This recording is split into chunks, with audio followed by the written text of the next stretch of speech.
Hi kids, welcome back on our channel Achievers talks.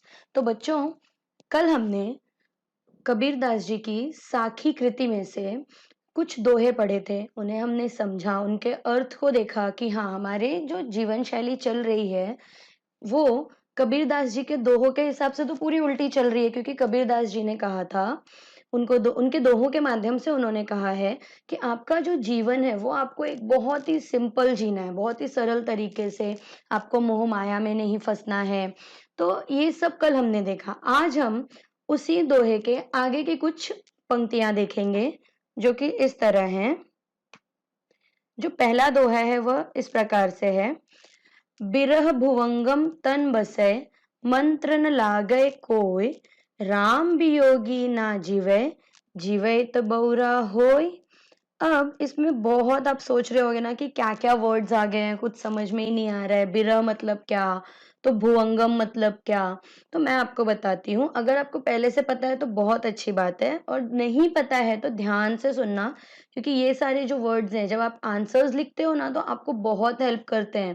क्योंकि आप क्या करते हो, जब क्वेश्चंस आते हैं, आप जो दोहों में लिखा है वही वर्ड्स लिख देते हो, तो वो आपके मार्क्स को अपग्रेड नहीं करते। अगर आपको और अच्छे मार्क्स चाहिए तो आपको क्या करना है, आपको दोहों को बहुत अच्छे से समझना है, और उन्हें समझकर उनके जो शब्द आए हैं, जैसे इसमें बिरह शब्द आया, तो बिरह का अ, अर्थ क्या है वो आपको ध्यान में रखना है। जैसे बिरह का मतलब होता है बिछड़ना, बिछड़ने का दुख, हम किसी अपने प्रिय व्यक्ति से बिछड़ जाएं। भुवंगम, भुवंगम मतलब होता है भुजंग या सांप। हम देखते हैं ना स्नेक, वो। तन बसै, मन में रहना, किसी के प्रति हमारे मन में जो लगाव होता है वो। राम वियोगी ना जीवे, यानी कि भगवान राम वियोगी यानी उनके वियोग से बिछड़कर, जैसे मैंने आपको बताया बिरह, बिरह मतलब होता है बिछड़ना। तो आइए अब देखते हैं इस पूरे दोहे का अर्थ क्या है। बिरह भुवंगम तन बसै, यानी किसी से बिछड़ने का जो दुख होता है वो वह व्यक्ति ही समझ सकता है जो अपने किसी प्रिय व्यक्ति से बिछड़ गया हो। ठीक उसी तरह कबीरदास जी हमें बताना चाहते हैं यहाँ पर कि जो एक सच्चा भक्त होता है वह तब तक दुखी रहता है जब तक उसे अपने प्रभु की प्राप्ति नहीं होती, अपने ईश्वर की प्राप्ति नहीं होती। और ये जो विरह का समय होता है, ये जो बिछड़ने से मिलने तक का समय होता है, वह उस भक्त को, उस सच्चे भक्त को इस तरह लगता है जैसे कोई सांप, यहाँ पर क्या दिया, भुवंगम तन बस है, यानी कोई जो सांप है वो सांप विरह के रूप में उसे बार बार डस रहा है।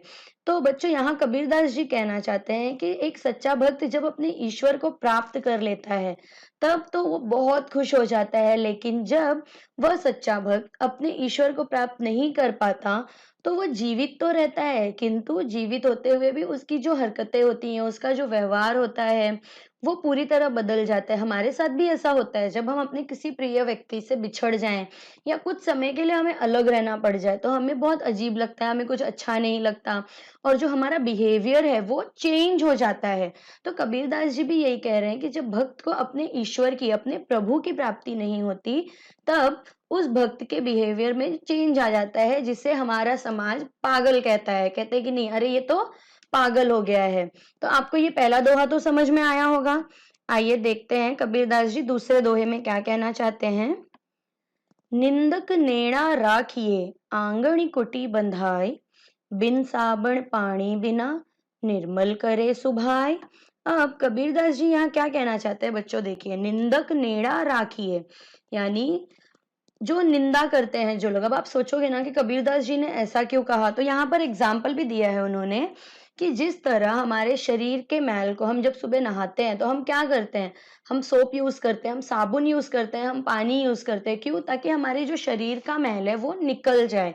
तो कबीरदास जी ने कहा है जिस तरह पानी और साबुन का काम है हमारे शरीर की गंदगी को, हमारे शरीर के मैल को दूर करना, उसी तरह एक निंदक यानी निंदा करने वाला व्यक्ति, निंदा यानी जो बार बार आपको आपकी गलतियां दिखाए, बार बार आपको आपकी बुराइयां दिखाए, एक ऐसा व्यक्ति आप हमेशा अपने पास रखिए। जब आप हमें ऐसे व्यक्ति को हमेशा अपने पास रखेंगे तो क्या होगा, वो व्यक्ति बार बार आपको बताएगा कि नहीं, तुम यहाँ गलत हो, तुम यहाँ गलत हो। वो निंदा करेगा, इससे आपको अपने आप को और अच्छा करने की प्रेरणा मिलती है। आप मोटिवेट होते हो कि नहीं, मुझे गलत कैसे कह दिया, मैं अब इस चीज को और अच्छे से करके दिखाऊंगा। तो यहाँ पर कबीरदास जी कहना चाहते हैं कि एक जो निंदा करने वाला व्यक्ति होता है वह पानी और साबुन की तरह ही होता है, जो हमारे अंदर की बुराइयों को, हमारे अंदर की गलतियों को हमसे दूर करने में हमारी मदद करता है। आइए देखते हैं तीसरा दोहा क्या कह रहा है। पोथी पढ़ी पढ़ी जग मुआ, पंडित भया न कोय, एकै अशिर पीव का, पढ़े सुपंडित होय। अब यहाँ पर कबीरदास जी कहना चाहते हैं कि एक ऐसा व्यक्ति जो बहुत सारा ज्ञान हो उसके पास, उसने बहुत सारे ग्रंथ पढ़े हों, लेकिन फिर भी वो पंडित नहीं कहलाता। जब क्यों पंडित नहीं कहलाता? क्योंकि बहुत सारा ज्ञान होने के बावजूद, जैसा मैंने आपको कल के वीडियो में भी बताया था, कि हमारी जो भाषा होती है, हमारा जो बातचीत करने का तरीका होता है, वो विनम्रता का होना चाहिए। दूसरों से आप प्यार से बात करो, विनम्र होकर बात करो, तो सामने वाले व्यक्ति को सुनने में भी अच्छा लगता है, आपके मन को भी अच्छा लगता है कि हाँ, मैंने किसी को हर्ट नहीं किया। तो यहाँ पर भी कबीरदास जी यही कहना चाहते हैं कि एक जो व्यक्ति है जिसने दुनिया भर के ग्रंथों को, दुनिया भर की बुक्स को पढ़ लिया है, डिग्रीज हासिल कर ली है, लेकिन फिर भी अगर वो अच्छे से बात नहीं कर सकता, उसके बातों में विनम्रता की भावना नहीं है, तो वह व्यक्ति किसी काम का नहीं है। वो पंडित तो कहा ही नहीं जा सकता। पंडित यानी क्या? जिसने निपुणता हासिल कर ली हो। एकै अशिर पीव का, पढ़े सुपंडित हो, यानी एक ही अक्षर, प्रेम का जो अक्षर है उसे ढाई अक्षर कहा जाता है। प्यार जो शब्द है वो ढाई अक्षरों से बना है। तो यहाँ कबीरदास जी कहना चाहते हैं कि जो व्यक्ति प्यार प्यार से सबसे बात करना, प्यार से रहना, सबको प्यार देना सीख जाता है, वो अपने आप में ही बहुत ही महान पंडित हो जाता है। तो बच्चों यहाँ तक आपको समझ में आ गया होगा। अब हम देखते हैं आखिरी दोहा, जो साखी कृति के 8 दोहों में से 8वां दोहा यही है। अब हम देखते हैं यहाँ पर क्या है। हम घर जाल्या आपना, लिया मुराड़ा हाथी, अब घर जालो तास का, जे चले हमारे साथी। अब यहाँ कबीरदास जी क्या कहना चाहते हैं? देखिए, कबीरदास जी की कहना चाहते हैं कि उन्होंने, एक व्यक्ति जब तक अपने अंदर की बुराइयों को समाप्त ना कर ले, तब तक वो किसी और को कैसे कह सकता है कि नहीं आप यहाँ गलत हो, आपने ये चीज गलत तरीके से की है, ऐसे नहीं, आपको ये ऐसे करना चाहिए। जैसे अभी आप ही हो, अगर आपको ये हैबिट है या मुझे ये हैबिट है कि मैं बार बार लोगों से रूडली बात करूं, बार बार मैं लोगों से रूडली बात कर रही हूँ, मैं झूठ बोल दे रही हूँ, मैं गुस्सा कर रही हूँ, लेकिन वही जब कोई और व्यक्ति ऐसा करता है तो मैं उसे समझा रही हूँ कि नहीं, आपको ऐसा नहीं करना चाहिए। तो कबीरदास जी कह रहे हैं कि सबसे पहले एक व्यक्ति को अपने अंदर की बुराइयों को खत्म करना चाहिए, उसके बाद उस व्यक्ति को किसी और के पास जाकर उसे बताना चाहिए कि नहीं, ये जो आप कर रहे हो ये गलत है, आपको इस तरह का व्यवहार नहीं करना चाहिए। और पहले हमें स्वयं को, खुद को हमें मोह माया से दूर होना होगा।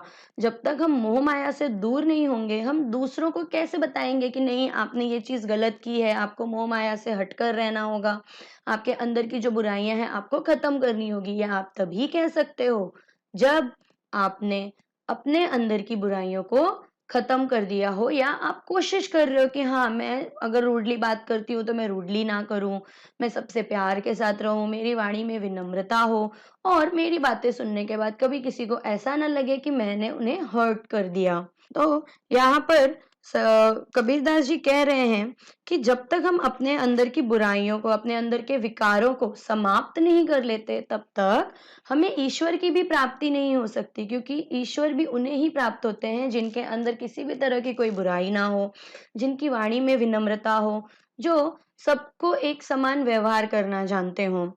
और यहाँ पर कबीरदास जी आखिरी पंक्ति में कह रहे हैं कि जब तक आप बुराई, निंदा, क्रोध और मोह माया, इन सबको जलाकर फेंक नहीं दोगे, तब तक आपके अंदर ज्ञान की जो ज्योति है वो प्रज्वलित नहीं होगी। यानी ज्ञान की जो ज्योति है, ज्ञान आपको प्राप्त नहीं होगा। कब तक नहीं होगा?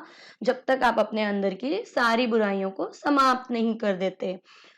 तो बच्चों इस तरह यहाँ पर हमारा ये दोहा समाप्त हुआ। अब अगर पहले के वीडियोज़ में और अभी के आज के वीडियो में आपको ऐसा कुछ भी डाउट लग रहा हो कि नहीं मुझे ये पंक्ति समझ में नहीं आई या किस तरह बताया है, मुझे ये शब्द का अर्थ नहीं समझ में आया, तो आपको क्या करना है, आपको कमेंट बॉक्स में कमेंट करना है। और मेरे आगे के आने वाले वीडियोज़ आपको मिलते रहें, इसके लिए आपको क्या करना है, आपको सिंपली मेरे चैनल को सब्सक्राइब करना है और वीडियोज़ को लाइक एंड शेयर करना है। Till then, stay home, stay safe. Bye.